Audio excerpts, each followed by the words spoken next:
And new at 6, Dayton Mayor Gary Leitzel tells 2 News on assignment he is disappointed with the lack of progress at the old Emory UPS hub. Now, more than a year ago, he voted against turning it over to Industrial Realty Group. Tonight, you'll get to see for yourself. Now, in May, Pam Elliott gave you the first look inside the old Moraine GM plant. Tonight, she takes the first camera inside the old hub at Dayton International Airport. This site used to be the hub of activity when Emory Worldwide and UPS were here, but that's been some time. Now we go inside to look at what's called air commerce with the people responsible for making this vibrant again. There's actually some demolition we'll see when we go out there now that's going on for them. Dean Miller shows this facility to potential tenants on behalf of Industrial Realty Group.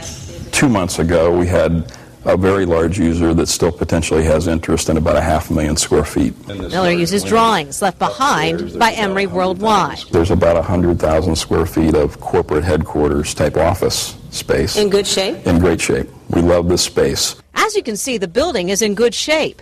This is the corporate office space. Thousands of people used to come and go from this hallway.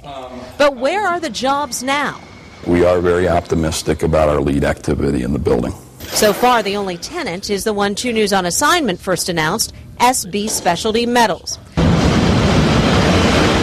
The demolition you see here is making way for that company that plans to produce 50 to 60 jobs within 3 to 5 years. Unfortunately, like most of the buildings we get, we do need to make some modifications. We need to take some conveyor systems and things out to allow other users to come in, but the conditions really top-notch. IRG has been accused of stripping vacant buildings and making quick cash off scrap metal without creating jobs.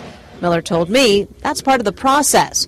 In this case, however, Miller admits IRG is benefiting from valuable diesel generators that weren't scrapped. A number of generators have been pulled out to be sold as part of the financing process for the building, but that was good usable material that we could generate some cash from to pay our bills and to finance the project here.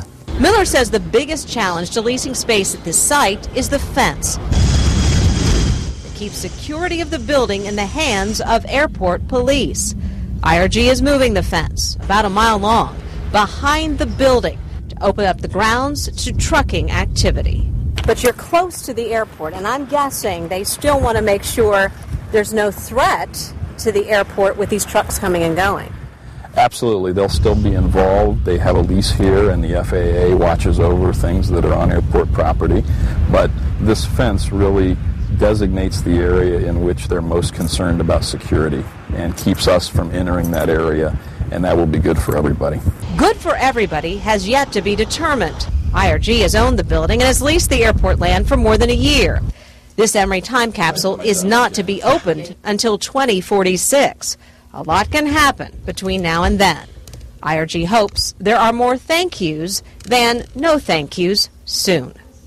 2 News on assignment did obtain a copy of a letter from the FAA indicating that this building can be used for non-aviation purposes, but just in the short term. The FAA will be watching, and so will we. Pam Elliott, 2 News on assignment.